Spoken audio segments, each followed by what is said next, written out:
Year-old supporter asked Barack Obama yesterday why he was running for president, and the Illinois senator offered what I guess some are viewing as a scary response. Take a look.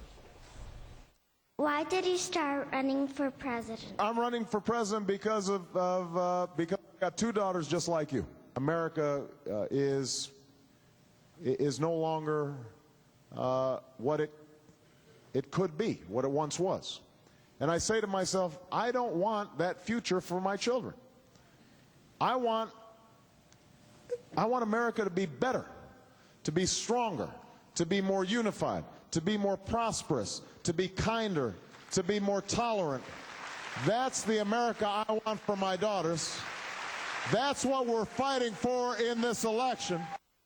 With us now is, for reaction, former presidential candidate and former Arkansas Governor Mike Huckabee. Oh, my heavens, this 7-year-old girl must be hiding under her bed, scared about America, right, Governor? Well, not that she's hiding under her bed, but what we saw here is a candidate who's exhausted. We saw a candidate who's off the prompter. No, I was always full of energy, of course. Right. But this was a very, very serious tactical error, because it's that kind of comment that does come back to haunt a candidate. First of all, he was groping and grasping for words. He couldn't find what he wanted to say. But the worst thing he said was that America's best days were back there somewhere. And I'm thinking, what days were those? Right, the days that Bull Connor had a fire hose let's on say people? You're right, okay? Because you've been on the campaign trail. You ran a very energetic campaign, as is Barack Obama. And you know what it's like to do it day after day after day. Yeah. Have you ever had a bad moment on the trail where you said, you know, I shouldn't have said that. I'm really glad the cameras didn't catch that. But they did. Or, if they did catch it, they played it over and over again. Over and over. And it was on YouTube. And that's part of the danger that one has. It's also the reason that you've got to be at the top of your game every day. But he's a human being. I mean, first, I don't think he did anything terrible. Like his detractors would probably like to have people And he needs to clarify it. He needs to do it right now, because otherwise people are going to get the perception that he really thinks that America is not that great a country right now. Oh, and you don't think he really believes that? I don't know. He's got to clarify. I can't clarify you know, this for him. Subliminal message that his detractors put out that he somehow doesn't like America, his friends hate America, he's got radical friends who hate the country. You don't believe that. But Alan, let's think about it. There's now more than one statement where he gives these inferences that it's not so good, but it's going to be better when he gets there. How many times the candidates say, our best days are yet to come? That's fine. But you don't say that our best days were back there and we're falling apart. America's not falling apart. Let me give a couple of examples. Let's remember that during World War II, for example, we lost the capacity to have Asian silk and rubber when we got into World War II. We were up to 50 factories that developed synthetics. That's where we developed our capacity for nylon and plastics. And suddenly, we're building 6,000 fighters, not 60. It happened because Americans went to work and made things happen. This is a great country. And no one denies that. No, but Obama needs to tell us what's great about America and what he can do to make it even greater. Hey, Governor, let me answer Alan's question. He does have friends that hate America. U.S. KKK of A, you think he hates America? Does Obama hate America? GD America, Does Obama William Ayers, who bombed the Pentagon. I don't think Obama hates America, but I think Obama's got to clarify.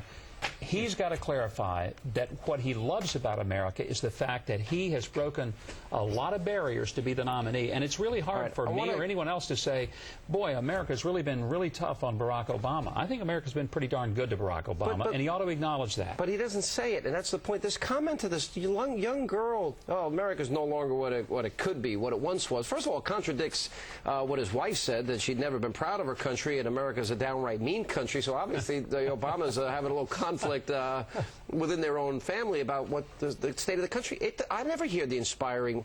Where is the inspiring rhetoric about how great this country is? I never hear him talk about that. I think one of the reasons this race is tightening up is because Barack Obama is not the same candidate that he was during the primary, when he would read the prompter and he would give glowing speeches of where we're going to do great things. He's now telling a 7-year-old that this isn't all that great a country, and you don't tell 7-year-olds that. I want to talk about the prompter versus extemporaneous speaking.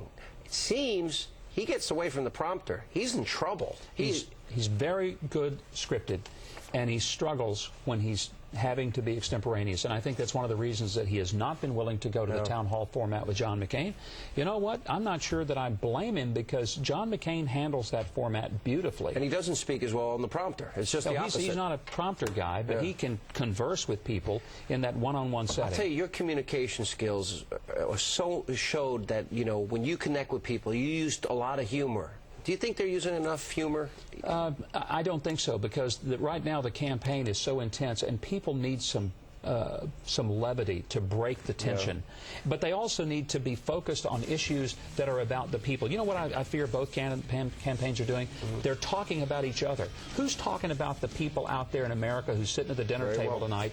Who's talking to them and for them? The first lesson I learned in radio, and it was from Paul Harvey, who you've been filling in for. You, meaning you're talking to you, the audience. Yes. Good to see you. Governor, thanks for being with us. Appreciate it. Thank you. My pleasure. And coming up, McCain's Paris Hilton, Britney Spears political ad drew laughter.